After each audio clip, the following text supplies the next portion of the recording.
Impact ఏ విధంగా ఉండబోతుంది అనే అంశాన్ని కూడా కొంత చూడాల్సిన పరిస్థితి అయితే ఉంది. పళనిస్వామి గవర్నర్ ముందు ఏం చెప్పబోతున్నారని కూడా చూడాల్సిన పరిస్థితి అయితే మొత్తం మీద విజయ్ తన 118 మ్యాజిక్ ఫిగర్ ని తీసుకుని ఎమ్మెల్యేల సంతకాలని తీసుకుని గవర్నర్ ని కలుస్తున్నారు. గవర్నర్ కి ఇంట్లోకి వెళ్లారు. సో గవర్నర్ ఏం మాట్లాడారు అనేది ఇప్పుడు ప్రధాన అంశం. గవర్నర్ ఏమి చెప్పబోతున్నారు అనేది ప్రధాన అంశం. మొత్తం మీద విజయ్ లైన్ క్లియర్ అయిపోయింది అనేది చెప్పాలి. కాకపోతే ఫర్దర్ గా దీనికి సంబంధించిన వ్యవహారంలో పళనిస్వామికి సంబంధించిన ఏఐడిఎంకి ఎమ్మెల్యేలు ఎంతమంది వెళ్ళారు అనేది కౌంట్ రావట్లేదు. అది కానీ ఎంతమంది వెళ్ళారు, ఎంతమంది సంతకాలు పెట్టారు అనే దాని మీద పళనిస్వామి ఏదైనా యాక్షన్ కి దిగే పరిస్థితి ఉందా, పళనిస్వామి కోర్టుకి కావచ్చు ఆశ్రయించే పరిస్థితి ఉందా, ఇట్లాంటి అంశాలు కూడా కొంత స్పష్టంగా రావాల్సిన పరిస్థితి అయితే ఉంది. ముందు ఈ రోజు గవర్నర్ ని కలిశారు కాబట్టి గవర్నర్ ఏం చెప్తున్నారు అనేది ప్రధానమైన అంశం. విజయ్ తన రోల్ ని ఏ విధంగా ప్లే చేయబోతున్నారు, రేపు ప్రమాణ స్వీకారానికి రేపే పెట్టుకుంటారా ఎల్లుండి పెట్టుకుంటారా అనేది చూడాలి. బహుశా సిద్ధమైతే రేపే ప్రమాణ స్వీకారం కూడా ఏర్పాట్లన్నీ కూడా జరిగిపోయే అవకాశాలు చాలా స్పష్టంగా కనపడుతున్నాయి. Kalyan. Right Krishnamohan, thanks for the latest update. మొత్తం మీద సిరీస్ ఆఫ్ ఈవెంట్స్ ఒకసారి మనం చూస్తే కనుక మొదటి నుంచి ఇప్పటిదాకా ఇటు Vijay party TVK party single largest పార్టీగా ఒకసారి ఆవిర్భవించిన తర్వాత అప్పటి నుంచి సిరీస్ ఆఫ్ ఈవెంట్స్ ఒకసారి చెప్పే ప్రయత్నం చేస్తాం. మొదటగా సీఎంగా తనకు కావాల్సిన తన సెక్యూరిటీ కావచ్చు, అడ్వైజర్స్ కావచ్చు, ఒక ప్రోటోకాల్ ఏదైతే ఒక చీఫ్ మినిస్టర్ ప్రోటోకాల్ ఉంటుందో అది ఇమీడియట్గా విజయ్ ఇంటికి చేరుకుంది. దాని తర్వాత మిగతా పార్టీలకు సంబంధించిన వ్యక్తులు కానీ త్రిష కానీ ఇలా చాలామంది విజయ్ దగ్గరికి వెళ్ళి మాట్లాడి దాని తర్వాత అక్కడి నుంచి వెళ్ళడం జరిగింది. మొత్తం మీద ఎవరొకరు మెజారిటీ ఖచ్చితంగా ఇటు కాంగ్రెస్తో పాటు మిత్రపక్షాలు అంటే సిపిఐ సిపిఎం ఇలాంటి పార్టీస్ అన్నీ కూడా వాళ్ళ మద్దతును తెలుపుతాయి. తను మే 6న గవర్నర్ని కలుస్తారు. దాని తర్వాత మే 7 చెన్నైలోని నెహ్రూ స్టేడియంలో ఆయన ప్రమాణ స్వీకారం చేస్తారు అనుకున్నాం. కానీ ఒక్కసారిగా పొలిటికల్ గేమ్ అంతా షిఫ్ట్ అయిపోయింది. గవర్నర్ 118 ఎమ్మెల్యేల సంతకాలు తీసుకొని వస్తేనే నేను కాన్ఫిడెంట్గా మీ గవర్నమెంట్ స్టేబుల్గా ఉంటుంది అన్న ఉద్దేశంతో నేను అనుమతిస్తాను అప్పుడు అంటూ గవర్నర్ ఒక్కసారిగా షాక్ ఇచ్చారు. దాని తర్వాత గవర్నర్ కేరళకి వెళ్ళిపోబోతున్నారు అంటూ కూడా స్టేట్మెంట్ వచ్చింది. మొదటగా విజయ్ 14 రోజుల సమయాన్ని కోరారు బల ప్రదర్శన చేసుకోవడానికి, తన స్ట్రెంగ్త్ని అలాగే గవర్నమెంట్ ఫామ్ చేయడానికి కావాల్సిన ఆ strength, at the same time ministers cabinet ministers వీళ్ళందరినీ చూపించుకోవడానికి 2 వారాల సమయం అడిగినా కూడా గవర్నర్ ఏమాత్రం కాన్ఫిడెన్స్ లేదు నాకు అంటూ ఆయన బ్యాక్ డ్రా చేశారు. ఇప్పుడు లేటెస్ట్ మళ్ళీ సిరీస్ ఆఫ్ ఈవెంట్స్లో మళ్ళీ చూస్తే ఒకసారి డిఎంకే నిన్న క్లియర్గా ఒక స్టేట్మెంట్, స్టాలిన్ ఒక స్టేట్మెంట్ ఇచ్చాడు. ఏమని అంటే ప్రజల తీర్పుని నేను గౌరవిస్తాను, ఖచ్చితంగా విజయ్ గవర్నమెంట్ ఫామ్ చేయాలి అండ్ నేను వాళ్ళ తీర్పుని నేను గౌరవిస్తున్నాను, ప్రజల తీర్పుని నేను అపోజిషన్లోనే ఉంటాను అంటూ స్టాలిన్ ఒక స్టేట్మెంట్ ఇచ్చాడు. మరోపక్కన ఏఐడిఎంకే అలాగే ఏఐడిఎంకే పార్టీలో చీలిక వచ్చింది అంటూ వార్తలు వస్తున్నాయి. షణ్ముగం అనే ఒక ఎక్స్ మినిస్టర్, మన పైన రైట్ సైడ్ విజువల్లో చూస్తున్నాం, పాండిచేరికి సంబంధించిన ఒక రిసార్ట్లో 27 మంది ఏఐడిఎంకేకి సంబంధించిన ఎమ్మెల్యేతోని ఆయన అక్కడ రిసార్ట్ రాజకీయాలు నడుపుతున్నారంటూ.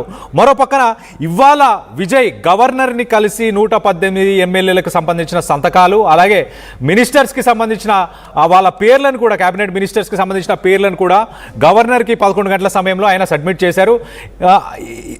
ఎట్ ద సేమ్ టైం ఇటు ఏఐడిఎంకే పార్టీ అధినేత పళనిస్వామి కూడా గవర్నర్ అపాయింట్మెంట్ అడిగారు. మరి తన పార్టీకి సంబంధించిన ఎమ్మెల్యేలు డిఫెక్షన్ ఎమ్మెల్యేలుగా పార్టీ మారుతున్నారు అని ఆయన కంప్లైంట్ చేయడానికి గవర్నర్ టైం అడిగారా, ఇతర కారణాలు ఏమైనా ఉన్నాయని వాటికి సంబంధించిన డీటెయిల్స్ రావాల్సి ఉంది. మొత్తం మీద ఈ సిరీస్ ఆఫ్ ఈవెంట్స్ గవర్నర్ మొదటిసారి టైం ఇవ్వకపోవడం, ఈసారి టైం ఇవ్వడం, వీటన్నిటిపైన ఇటు నటుడు ప్రకాష్ రాజ్ కూడా దీనిపైన స్పందించారు. ఆయన కూడా సోషల్ మీడియా మాధ్యమంలో ఒక ట్వీట్ కూడా చేశారు. దాన్ని కూడా ఒకసారి చదివి వినిపించే ప్రయత్నం చేస్తా.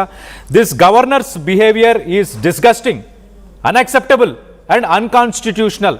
రాజ్యాంగబద్ధమైంది కాదు, ఎవరు అంగీకరించకూడదు దీన్ని, అండ్ డిస్గస్టింగ్ అంటున్నాడు. ఎంతో దౌర్భాగ్యం అంటూ కూడా ఆయన అంటున్నాడు గవర్నర్ బిహేవియర్. ఎందుకంటే విజయ్కి సింగిల్ లార్జెస్ట్ పార్టీగా మెజారిటీ ఉన్నప్పుడు ఆయనని సీఎంగా ఆయన పదవి తీసుకోవడానికి ప్రమాణ స్వీకారం చేయడానికి గవర్నర్ సపోర్ట్ చేయాల్సింది పోయి చేయలేదు.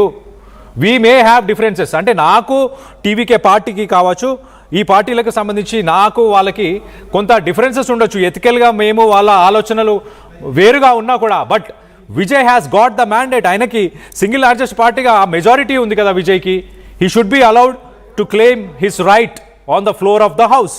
సో ఆయన ఖచ్చితంగా ఆయనకు చీఫ్ మినిస్టర్గా ఆయన ప్రమాణ స్వీకారం చేయాలి. హౌస్లో ఆయన బల ప్రదర్శన చేసుకోవడానికి ఆ గడువు అలాగే ఆ ఆపర్చునిటీ ఖచ్చితంగా ఇవ్వాల్సింది పోయి ఇలా గవర్నర్ బిహేవ్ చేయడం అనేది సరైంది కాదు అంటూ ప్రకాష్ రాజ్ కూడా ట్వీట్ చేశారు. మొత్తం మీద దీనికి సంబంధించి మీరేమనుకుంటున్నారు? సిరీస్ ఆఫ్ ఈవెంట్స్ గురించి మొత్తం మాట్లాడుకున్నాం. మరొకసారి చెప్పే ప్రయత్నం చేస్తా. మొదటగా సింగిల్ లార్జెస్ట్ పార్టీగా టీవీకే నుంచి విజయ్ సింగిల్ లార్జెస్ట్ పార్టీగా టీవీకే ఆవిర్భవించిన తర్వాత దాని తర్వాత మొదటగా ఏమైంది? మొదటగా గవర్నర్ మీ మెజారిటీని ఇమీడియట్గా చూపిస్తేనే, కాన్ఫిడెన్స్ని చూపిస్తేనే నేను మిమ్మల్ని అనుమతిస్తాను ప్రమాణ స్వీకారానికి అంటూ గవర్నర్ ఒక షాక్ ఇచ్చారు. ఇంకో పక్కన డిఎంకే చాలా క్లియర్గా లేదు, ప్రజల అభిప్రాయాన్ని నేను గౌరవిస్తాను, నేను ఆపోజిషన్లోనే ఉంటాను అంటూ స్టాలిన్ స్టేట్మెంట్ చేశాడు. మరో పక్కన ఏఐడిఎంకే బ్యాక్ ఛానల్స్లో మరి టీవీకేతో ముందుకెళ్లాలని ప్రయత్నం చేసిందా? ఎలక్షన్స్ ముందైతే అన్ని పార్టీలు, ఇటు కాంగ్రెస్ కూడా సీట్స్కి సంబంధించి షేరింగ్లో టీవీకేతోని ఒక కన్క్లూషన్, ఒక క్లారిటీ లేక కాంగ్రెస్ బ్యాక్ డ్రా చేసింది. కాంగ్రెస్కి టీవీకే అంటే విజయ్ ఒక 60 సీట్లు ఇస్తానని విజయ్ చెప్పాడు. కానీ కాంగ్రెస్ ఒక 70 నుంచి 80 సీట్లు కావాలని అడగడంతో మొత్తానికైతే ఆ అలయన్స్ వర్కౌట్ అవ్వలేదు. దాని తర్వాత ఏఐడిఎంకేతో కూడా పోల్స్ కంటే ముందు ఒక అలయన్స్ని ఫామ్ చేసుకునే ప్రయత్నం చేశాడు, అది కూడా వర్కౌట్ అవ్వలేదు. కానీ ఇప్పుడు తర్వాత కట్ చేస్తే సీన్ ఏంటంటే ఏఐడిఎంకేకి సంబంధించిన ఒక ఎక్స్ మినిస్టర్ షణ్ముగం అనే ఒక మినిస్టర్, పాపులర్, ఒక స్ట్రాంగ్ హెవీ వెయిటెడ్ పొలిటీషియన్ అని చెప్పొచ్చు. తనతో పాటు ఇప్పుడు 27 మంది ప్రస్తుతానికి పాండిచ్చేరిలోని ఒక రిసార్ట్లో ఉన్నారు. ఆ రిసార్ట్ నుంచి మరి వాళ్ళు డైరెక్ట్గా గవర్నర్ని కలిశారా, లేకపోతే లేఖలు రాసి విజయ్కి పంపించారా? వాళ్ళు ఆమోదిస్తున్నట్టు, సపోర్ట్ చేస్తున్నట్టు. మొత్తం మీద ఏఐడిఎంకే పార్టీ రెండుగా చీలిపోబోతుంది. పళనిస్వామి ప్రస్తుతానికి గవర్నమెంట్ అపాయింట్మెంట్ అడిగారు. ఎందుకు? తన పార్టీకి సంబంధించిన ఎమ్మెల్యేలు డిఫెక్షన్గా మారుతున్నారు, వాళ్ళు ఖచ్చితంగా టీవీకేకి సపోర్ట్ చేస్తున్నారు, మా పార్టీ మీద, మా సింబల్ మీద గెలిచి వాళ్ళు టీవీకేకి సపోర్ట్ చేస్తున్నారని గవర్నర్ని కంప్లైంట్ చేయడానికి, అంటే ప్రమాణ స్వీకారాన్ని అడ్డుకునే ప్రయత్నం ఏమైనా చేసే అవకాశం ఉందా పళనిస్వామి? మొత్తం మీద దీనికి సంబంధించి మీరేమనుకుంటున్నారు? విజయ్ ప్రమాణ స్వీకారం ఇవాళ రేపు జరగబోతుంది అనుకుంటున్నారా? గవర్నర్ ఆమోదించబోతున్నారా? దీనిపై మీ